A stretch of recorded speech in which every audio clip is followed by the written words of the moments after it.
राम राम भाई सारा ने। आज का जो टॉपिक है वो इस विषय पे है कि समय से पहले और किस्मत से ज़्यादा किसी को नहीं मिलता। तो भाई एक गरीब लड़के की कहानी है। एक बहुत गरीब परिवार में एक लड़के ने जन्म लिया, तो उसकी मम्मी ने उसका नाम नसीब सिंह रख दिया। लेकिन वो तो बेचारा बदनसीब था, क्योंकि पैदा होते उसके पिताजी का देहांत हो गया और उसकी मम्मी हमारे एक दूसरे घर में झाड़ू पोछे का काम करके उसका पालन पोषण करने लगी। तो जब नसीब सिंह थोड़ा सा बड़ा हुआ और अपने साथियों में खेलता था, तो वो अपने साथियों में देखता था कि किसी के पास बहुत महंगा खिलौना होता था, किसी के पास बहुत महंगी चीज़ें होती थी, महंगे कपड़े पहने होते थे, वो अपने पापा के साथ लंबी गाड़ी में जा रहे होते थे। तो उसके मन में भी जिज्ञासा हुई कि ये सब चीज़ें हमारे पास क्यों नहीं है। तो उसने घर आके लेट कर अपनी मम्मी से क्वेश्चन किया कि मम्मी, ये सब बच्चे इतने अमीर क्यों हैं, फिर हम अमीर क्यों नहीं हैं, हमारे पास ये सब चीज़ें क्यों नहीं हैं। तो उसकी मम्मी ने, उसके पास कोई जवाब तो था नहीं, यही कह के उसके चुप करा दिया कि बेटा ये सब भाग्य का खेल है। तो उसने कहा नहीं मम्मी, भाग्य क्या होता है भाई, बताओ ना, आप मेरे प्रश्न का सही जवाब दो कि ये हमारे पास क्यों नहीं है। तो उसने सोचा कि ये नहीं पीछा छोड़ेगा और उसने ऐसे ही कह दिया कि इस बात का जवाब तो केवल भगवान दे सकते हैं। तो बच्चे को तो अपनी बात का उत्तर जानना था, तो वो अपनी मम्मी से कहने लगा फिर मुझे बताओ भगवान कहाँ मिलेंगे। अब वो इतना नहीं सोच पाई, उसकी माँ ने सोचा भी ये सो जाएगा और मैं इसको बोल देती हूँ भगवान तो बेटा जंगल में रहते हैं, यहाँ नहीं मिलेंगे भगवान। तो वो सुबह उठकर अपने काम काज करने के लिए चली जाती है और बच्चा उठ के जंगल की तरफ चल पड़ता है। तो वहाँ जाकर इधर उधर देखता है तो उसको भगवान कहीं दिखाई नहीं देते।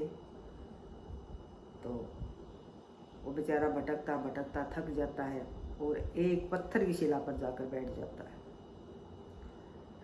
तो उसी समय वहाँ से पार्वती जी और श्री शंकर जी गुजर रहे थे। तो पार्वती की नज़र उस लड़के पर पड़ी और पार्वती जी ने कहा कि हे महादेव, देखो एक नन्हा सा बच्चा यहाँ पर जंगल में बैठा हुआ है, आप इसे पूछो कि इसको क्या परेशानी है। तो शिव जी ने जाकर लड़के से पूछा कि हे बालक, तू जंगल में क्या कर रहा है, तू यहाँ पर क्यों बैठा हुआ है। तो बच्चे ने बताया कि हे बाबा, मैं तो भगवान की तलाश में आया हूँ। शिव जी ने कहा भगवान से तुम्हें क्या काम होगा। तो बच्चा कहने लगा कि भगवान से मुझे कुछ पूछना है। तो शिव जी महाराज कहने लगे तो पूछो फिर क्या पूछना है। तो बच्चे ने कहा कि क्या आप भगवान हैं। तो शिव जी महाराज ने कहा कि यही सोच लो कि मैं भगवान हूँ, आप बताओ आपकी क्या परेशानी है। तो बच्चे ने कहा कि हे बाबा, मेरे सब दोस्त और अड़ोसी पड़ोसी सब अमीर हैं, लेकिन हम गरीब क्यों हैं, हम अमीर क्यों नहीं हैं। तो भगवान ने कहा कि बच्चा, ये बातें तुम्हें बड़ा होके समझ में आएंगी, अब नहीं आएंगी, क्योंकि ये सब भगवान का और किस्मत का खेल है। तो बच्चा कहने लगा कि ये तो मेरी मम्मी ने भी बता दिया था कि ये सब भाग्य का खेल है, लेकिन भाग्य क्या है और क्यों है भाग्य का खेल, भगवान ने मेरा भाग्य ऐसा क्यों लिखा, मैं भी अमीर होना चाहता हूँ। तो पार्वती जी ने कहा कि हे नाथ, इसको आप मदद करें और कुछ दें ताकि ये अमीर हो सके। तो भोले जी कहने लगे कि हे पार्वती, मैं दे तो दूंगा, लेकिन इसके पास रुकेगा नहीं, क्योंकि इसके भाग्य में नहीं है। तो पार्वती जिद करने लगी, नहीं नाथ, आप इसकी मदद करो। तो वो उसको एक सोने का हार दे देता है और कहता है बच्चा, इसको ले जा और जा अपनी मम्मी को दे देना, तुम भी अमीर हो जाओगे। तो हार को लेकर खुशी खुशी दौड़ा चला जाता है। तो उसको रास्ते में बहुत प्यास लग जाती है। और वो उस हार को रख के पानी पीने लग जाता है। वहीं पे उसी समय एक चील आती है और उस हार को उठा के उड़ जाती है। बच्चा देखता रहता है। बच्चा बहुत कोशिश करता है, चील के पीछे दौड़ता है, लेकिन चील उसको कहाँ मिलनी थी। तो बच्चा बैठकर रोता है कि मुश्किल से हार मिला था और वो भी चला गया, अब मैं क्या करूँ। हार थक के घर चला जाता है और अगले दिन सुबह उठ के फिर जंगल की ओर चल पड़ता है कि फिर कोई ना कोई उसकी मदद ज़रूर करेगा। तो अगले दिन जब वो आता है वहाँ पे, तो शिवजी पार्वती जी फिर वहीं पे बैठे मिलते हैं उसको। तो वो पूछते हैं कि हे बालक, तू आज क्या करने के लिए आया है। तो कहने लगी, हे महाराज, मेरा वो हार इसी तरह चील उठा के ले गई और मेरे पास नहीं बचा, तो आप मेरी रक्षा करें, या तो मेरा हार वापस दिलवाएं चील से। भाई मैं अब क्या करूं। तो भगवान शिव बोले, कहने लगे कि हे बालक, अब मैं कुछ नहीं कर सकता, अब तो तुझे ब्रह्मा जी से कहना पड़ेगा और वही तेरी मदद कर सकते हैं। तो बालक ने कहा कि हे भगवान, मुझे ब्रह्मा जी का क्या पता है कि वो कहाँ रहते हैं, मैं उनको कैसे ढूंढूंगा। मैं तो भगवान को खोजने निकला था और मैंने भगवान को खोज लिया, तो अब आप ही बताएं मुझे, और आप ही ब्रह्मा जी से मिलाएं, मुझे नहीं पता। तो भगवान शिव ब्रह्मा जी को बुलाते हैं और उसकी मदद करने के लिए कहते हैं। तो ब्रह्मा जी भी कहते हैं कि हे देव, इसके भाग्य में नहीं है, हम इसकी मदद नहीं कर सकते, अगर हम दें भी गए तो इसके पास नहीं रुकेगा। तो पार्वती फिर कहती है, नहीं देव, आप इसकी मदद करें। तो उसको एक हीरे की अंगूठी दे देते हैं और कहते हैं कि इसको अपनी जेब में रख ले, भी इसको कहीं पे रखना मत, जाके अपनी मम्मी को दे देना। तो बालक उस अंगूठी को अपनी जेब में रख लेता है और दौड़ा चला जाता है। वो तो भाग्य का खेल था ना। फिर उसको वही प्यास लगती है और बच्चे के मन में एक सवाल आ जाता है कि आज कौन सा मैंने अंगूठी कहीं रखनी है, कहीं पे भी मैं जेब में है अंगूठी तो, और मैं पानी पी लेता हूँ। और जैसे ही झुक के पानी पीने लगता है तो अंगूठी जेब से निकलकर पानी में गिर जाती है और उसी समय एक मछली उस अंगूठी को निगल जाती है। तो बच्चा फिर दुखी हो जाता है और रोने लगता है। फिर घर चला जाता है हार थक के, फिर अपनी मम्मी को ये कहानियाँ सुनाता है। तो उसकी मम्मी उस पर गुस्सा करती है कि मैं एक तो हार थक के आती हूँ, तू शाम ने मेरे को ऐसे ही व्यर्था कहानियाँ सुनाने लग जाता है, सो जा, ऐसा कुछ नहीं है। तो लड़का फिर सुबह उठ के जंगल की ओर चल देता है। फिर जाके उस शिला पे बैठ जाता है। फिर शिवजी और पार्वती वहाँ पे आते हैं। तो फिर कहते हैं, हे बालक, अब क्या हुआ। तो कहता है, वैसे ऐसे अंगूठी भी मेरी गुम हो गई है। तो शिवजी महाराज कहते हैं, पार्वती, मैंने कहा था ना कि इसके भाग्य में नहीं है, भाई इसके पास नहीं रुकेगा, अगर हम मदद करना चाहेंगे तो भी नहीं कर पाएंगे। तो कहने लगी, हे नाथ, एक बार और कोशिश करके देख लेते हैं। तो श्री हरि से इसके लिए प्रार्थना करते हैं, भाई वही इसकी कोई मदद करेंगे। तो विष्णु जी से प्रार्थना करते हैं और कहते हैं कि हे विष्णु जी, आप इस बच्चे की मदद करें। तो विष्णु जी उसको एक हीरे जवाहरात का थैला भर के उसके हाथ में थमा देता और कहता है, बालक, इसको तू कहीं मत रखना, नहीं तुझे रुकना है रास्ते में, सीधा लेके अपने घर जाना और अपनी मम्मी को दे देना है।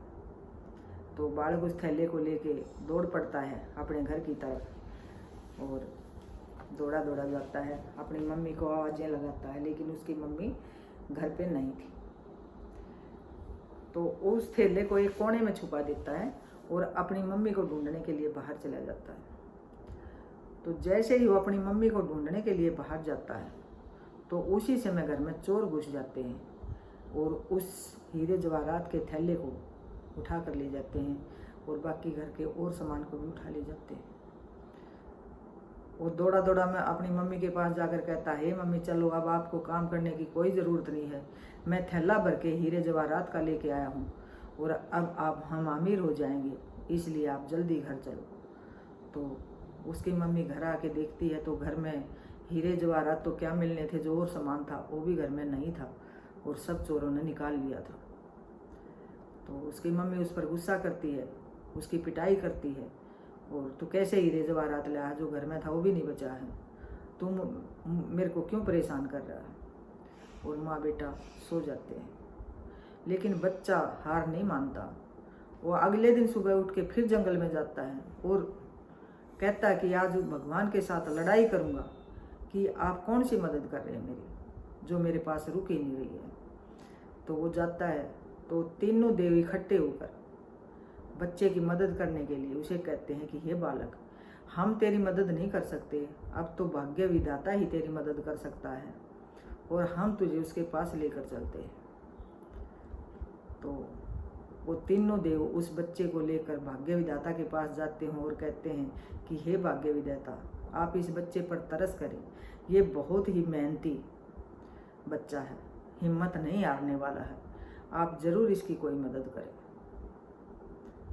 तो विधाता बच्चे की मेहनत और लगन देखकर उस पर तरस आ जाता है और उसको एक सोने का सिक्का देकर कहता है कि जा बच्चा, तेरा भाग्य जो है ना बदल जाएगा। तो वो सोने का सिक्का लेकर अपने घर आ जाता है और अपनी मम्मी को हाथ में देकर कहता है कि मम्मी ये सोने का सिक्का है, आप जो मर्जी इससे खरीद सकते हैं। तो दोनों मम्मी बेटा मार्केट में जाते हैं, रसोई का सामान खरीदते हैं। तो वहाँ पे मछली बेचने वाले बैठे थे, तो बच्चे ने इच्छा जाहिर की कि हे मम्मी आप मछली ले लें, और बहुत दिनों से अच्छा खाना नहीं खाया, तो हम भी आज मछली बना के अपने घर में खाएंगे। तो उसकी मम्मी बच्चे के कहने पर मछलियाँ ले लेती है और घर आके जब मछलियाँ बनाने लगती है तो वही मछली उसके घर में आ जाती है जिसने उसकी अंगूठी को निकला था। तो वो उसके हीरे की अंगूठी भी मिल जाती है। देखकर बच्चा खुश होता है कि हे मम्मी ये वही अंगूठी है, जिस मछली ने मेरी निगल ली थी वही मछली हमारे घर आ गई है और मुझे अंगूठी मिल गई है। तो अब तो हम और भी धनवान हो गए। तो वो खाना खा के उन्होंने जैसे ही मछली वाला खाना खाया तो उन्हें गर्मी लगी और अपनी छत पर चले गए। तो इतनी देर में एक चील वहाँ पे उस हार को लेकर आती है और उनकी छत पे डाल के चली जाती है। तो लड़का दौड़ के उठा लेता है और कहता है देखो मम्मी ये मेरा हार भी मिल गया है, इसी चील ने मेरा हार उठाया था और ये भी मुझे वापस मिल गया है, अब तो हम और भी धनवान हो गए। तो बहुत खुश होते हैं और मम्मी बेटा घूमते घूमते बाहर निकल के सड़क पर घूमने लगते हैं। वहाँ सड़क के किनारे एक पेड़ के नीचे उन्हीं चोरों ने अपना धन इकट्ठा कर रखा था और वहीं पे वो हीरे की पोटली भी वहीं पे रख रखी थी। तो बच्चे ने की नज़र जैसे ही उस पोटली पर पड़ी तो उसने दौड़कर पोटली को उठा लिया और कहा देखो मम्मी ये रही मेरी हीरे की पोटली, मुझे ये पोटली भी मिल गई है, अब तो हमारे पे भाग्य विधाता की मेहर है, अब हम गरीब नहीं रहेंगे। तो ये सच्चाई है, भाग्य विधाता की मेहर ही तो थी। भगवान के देने से भी नहीं रुका, जब भगवान ने दिया तो भी चला गया किसी न किसी बहाने से, और जब भाग्य विधाता खुश हुए तो जो उसका खोया था वो भी वापस मिल गया। तो इसीलिए कहते हैं ना कि समय से पहले और किस्मत से ज़्यादा किसी को नहीं मिलता। जब किस्मत में नहीं होता ना तो कोई हमारी मदद करना चाहता है ना वो भी नहीं कर सकता, क्योंकि हमारे भाग्य में नहीं। तो इसीलिए तब से ये कहावत है कि समय से पहले और किस्मत से ज़्यादा किसी को नहीं मिलता। तो भाई हमने अपनी किस्मत को नहीं कोसना चाहिए, कभी ना कभी तो ज़रूर ये ढलती फिरती छाँव है, इधर कभी इधर, हमारा भी भाग्य बदलेगा लड़के की तरह और हमारा भी दिन एक दिन ज़रूर खुशियों भरा आएगा और भाग्य हम पर मेहरबान होंगे और हमारी भी किस्मत चमक जाएगी। ये सोचकर ही हमें अपना भाग्य को नहीं कोसना चाहिए। तो राम राम भाई।